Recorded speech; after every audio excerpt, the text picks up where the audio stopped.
It's Friday on National Volunteer Week, and I am proud to be interviewing Stacy Groff, who's the Vice President of Care and Connection for Empath Health, and she oversees all the volunteers, all the volunteer-related teams. It's absolutely fascinating, the magnitude and the scope of the work which she manages on a day-to-day basis. So please enjoy this episode with Stacy.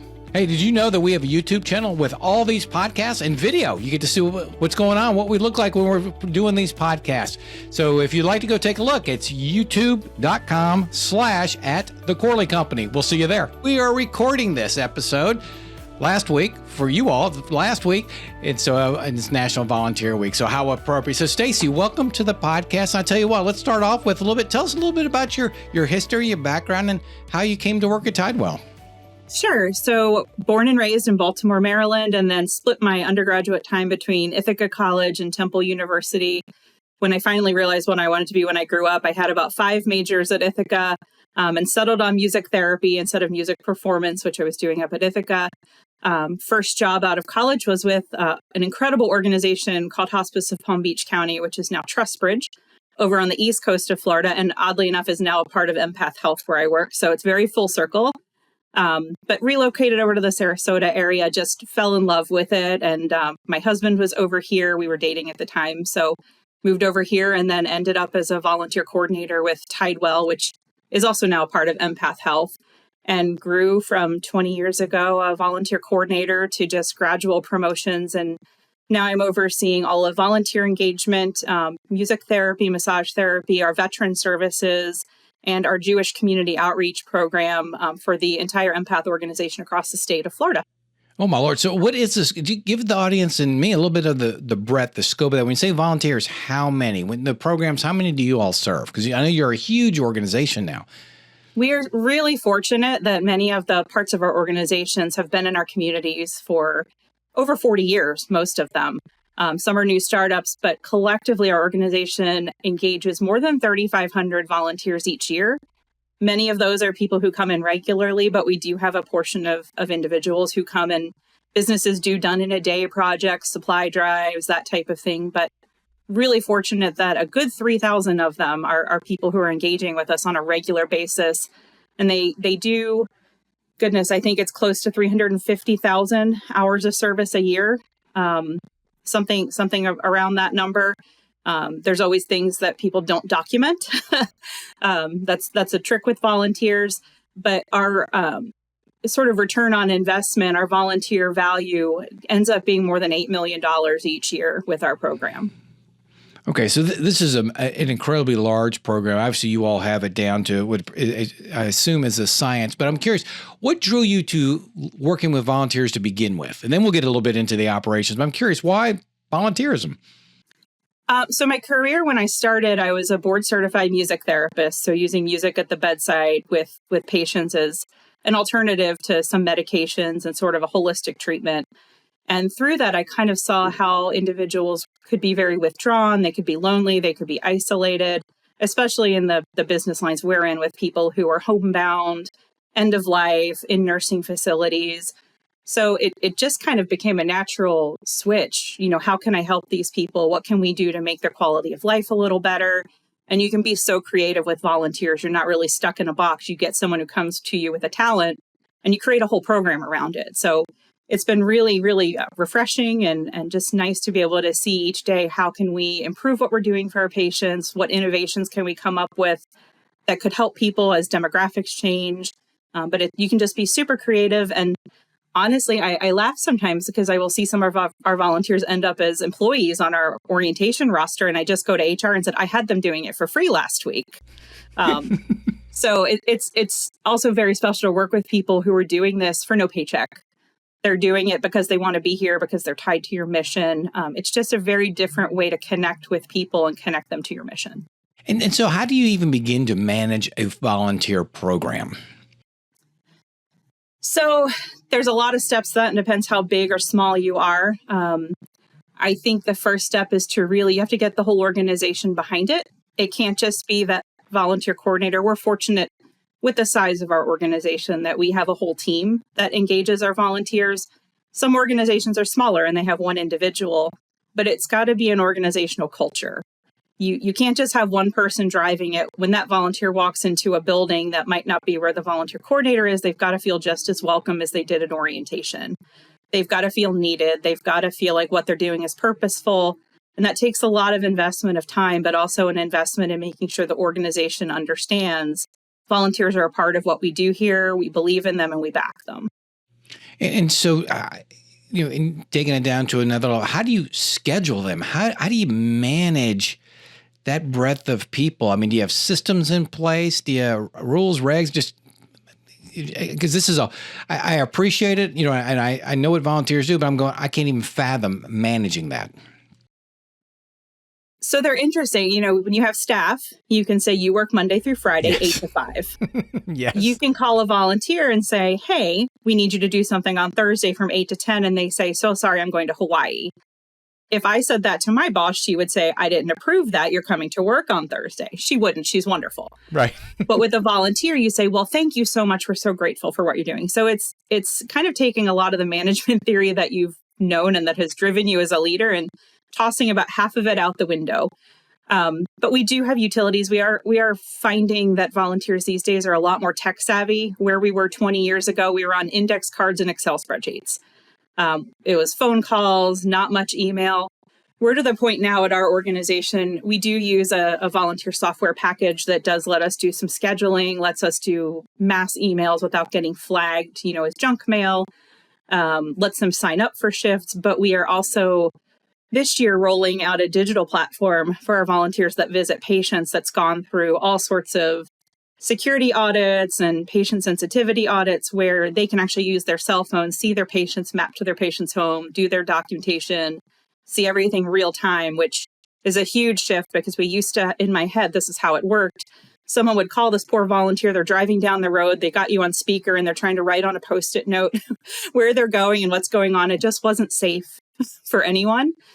So we're super excited that our organization is just so invested in not only technology, but ease of process that we're able to develop these kind of things and hopefully be able to share them with other organizations. Very good. So clearly for your organization, for Empath Health, it's volunteers are here to stay. It's a strategic component that you're now investing in. And how do you decide where to use a volunteer versus what you said in the opening remarks that, hey, if somebody has a talent and wants to volunteer, sometimes we make room for them. How do you manage both of those? So I think it's important for organizations to not try to put their volunteers in buckets. You see a lot of, if you go to web pages, it'll say volunteers can do A, B, and C. There's not a lot of room for a volunteer that wants to do something a little different or just comes with a new idea. So we do try to tell our staff that are interacting with our prospective volunteers. We actually, again, because of our size, have an individual that's dedicated to taking those calls and kind of hand-holding people through the orientation process. But we try to ask them, instead of saying, here are the things you can do, asking them, hey, if we can make it align with our mission, what skills or talents would you want to share with us? And, if you think of when you're interviewing an employee, you're already interviewing them for a specific job. You're interviewing them for receptionist or director of a program. So you have a targeted list. We're bringing people in cold. So we're trying to figure out, we're going to onboard them most of the time anyway, as long as they meet our requirements. But we don't know what bucket they're going to fit in. We don't even know if they fit in a bucket. But some of our best programs have been started by someone who comes to us and says, I'm a certified whatever they are, or I'm a licensed pharmacist. Is there anything you can use me for? And licensed nurses, no, we're not going out and having them do bedside nursing. There's a lot of training and resources in that. But we've taken licensed nurse volunteers and had them help us with vaccinations. We've had them help us with chart audits. We've had pharmacists that sit on team meetings and listen. They're certified, they're licensed, and it takes some weight off of other people. So it's wonderful when you get these people who speak up and say, hey, I didn't think about this, but could you use this? One of the greatest programs we've started in the last few years came from a volunteer who came to us and said, hey, I took this training. I don't know if I can use it here. Now we have our foundations collectively funding 2 trainings a year so we can train other volunteers to do that job because it was just so purposeful. And again, we would be without it if we didn't have that one person who said, does this help? This is absolutely remarkable. So when you think about you, and you talked earlier, it's got to be a culture of volunteerism. So leadership, everybody in the organization has to accept and adopt and see the importance of it. What about the board? What would a board of directors need to understand about volunteers and the opportunity there? The biggest thing, I think there's a perception that volunteers are free. And yes, they are. They don't get a paycheck every Friday or every other Friday, but there is an investment you have to make into the program, into staffing, into the same things you do for employees, the things you need to do for retention, a lunch here and there, recognizing service milestones, making sure their training is what it needs to be. And that's a time commitment. So really understanding that your program can be as robust as you want it to be, but it's like a bank. You got to put something in to get something out. And if you do it right, there's always going to be a positive return on the investment. But you really do need to put some resources, human and capital resources, into the program to get it started. And now some of the audience, they're smaller organizations, so they have board members who are also volunteers. I know you grew up within the ranks as the organization got bigger. How do you manage that delicate balance if you got a board member who is also a volunteer? So we consider our board members volunteers. They interface with the organization in a different way, doing different types of things. But we also do have board members who say, I want to do more. Instead of just going to meetings or serving on committees, I also want to get my hands in the organization's mission and be a little bit more involved. So we just look at what training they had as a board member, what we need. All of our training here is module based. So instead of having every single volunteer go through an extensive training, we look at what do you want to do? Here's the minimum amount of training we need to give you to get you up and running. Okay, you want to change your mind, do something later, you take this other module. So with the board members, we find if they want to get involved with patient support or grief support, we just have to give them that module, make sure we have the correct job descriptions and documents in their file. But usually it's a pretty quick move for them. And we love it when that happens. We find that they become even more informed board members. They understand the programs. They can say, hey, I was in that grief group and I sat with that 5-year-old kid who just lost their dad. I understand how this program works. So there's something that really connects them in a different way. Board members are fantastic, but it's really special when they do help. We do a Thanksgiving meal drive every year. Our foundation gets meals from local restaurants, community supports that, and then we have volunteers and board members help deliver them. And we always hear so much feedback. Like, that was the first time I interacted with a patient's family. So again, it just makes things a little more real. And it's the same as being a leader. You kind of climb the ranks as a leader and you get further removed from the front lines.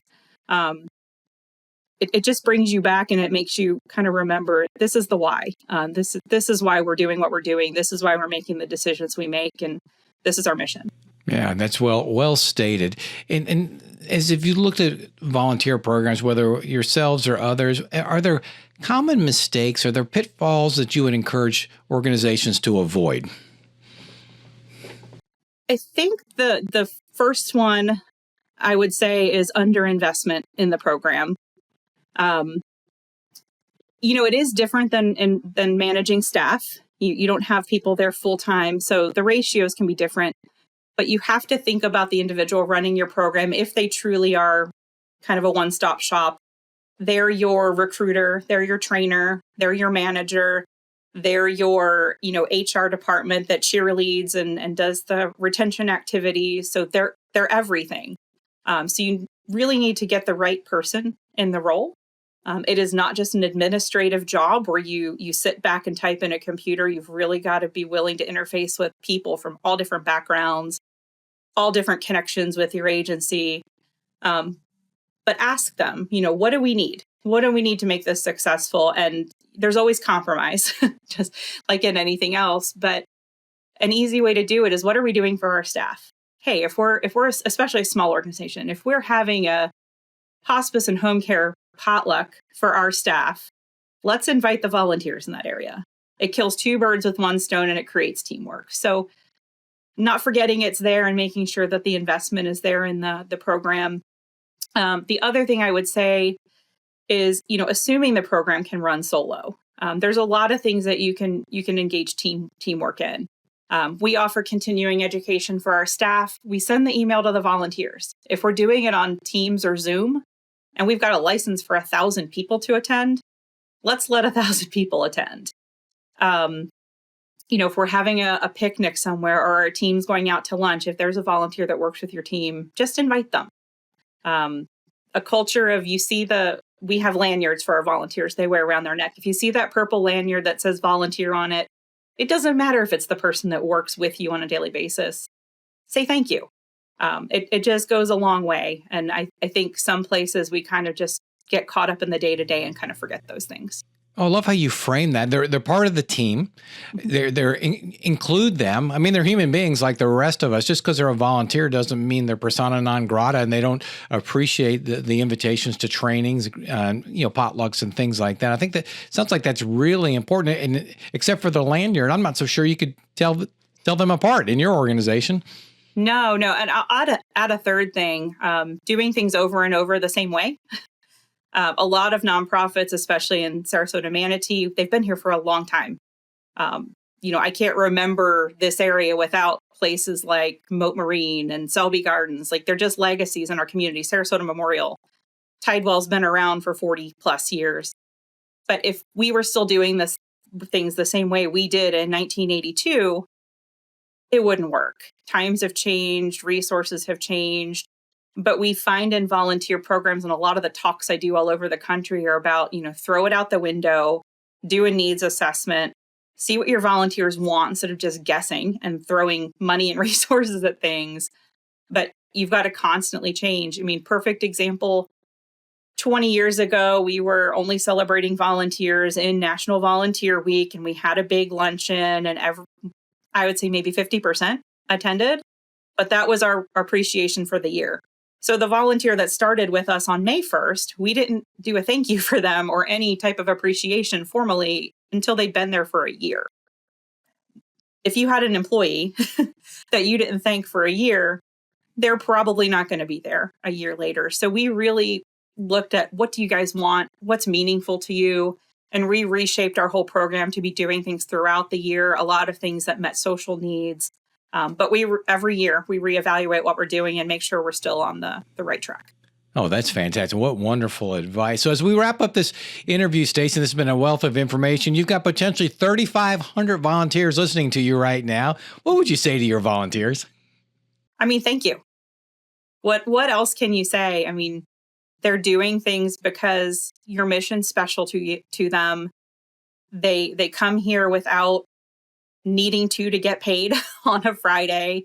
They don't even get health benefits for what they do. And they do jobs that typically the admin work is stuff that someone else didn't really want to do or took up a lot of time. So, their impact is really profound. And I think all you can say is thank you to them. Two of the most important words in our language. Thank you. Stacy Groff, Vice President of Care and Connection for Empath Health. You and your department are making an $8 million impact straight to the bottom line, which I know the finance people would like, but more importantly, your clients, the people that are impacted by you and your volunteers in our community and throughout the state. So we thank you for the work that you're doing. Thank you. All right, here we are, recapping with Reed. Reed, you just listened to the conversation with Stacy. What are your 3 takeaways? Try to put your volunteers in buckets. Instead, you can ask them, if we can make it align with our mission, what skills or talents would you like to share with us? She told us a story about how they've implemented a program just because a volunteer said, hey, I have this training, would it be useful? And now they give everybody the training. Yes. Number 2. The board needs to understand that the perception that volunteers are free is not true. There's an investment that you do have to make into that program, recognition, maybe a lunch here and there, and then, somebody to organize those volunteers as well. Yep, and the training involved. Number 3. The value that comes when board members themselves volunteer in the programs, not just in the board member role. They become much more informed board members when they do volunteer in a programmatic aspect. Yeah, those are 3 good ones. Recapping with Reed, ladies and gentlemen, and we will I-501 see you next week.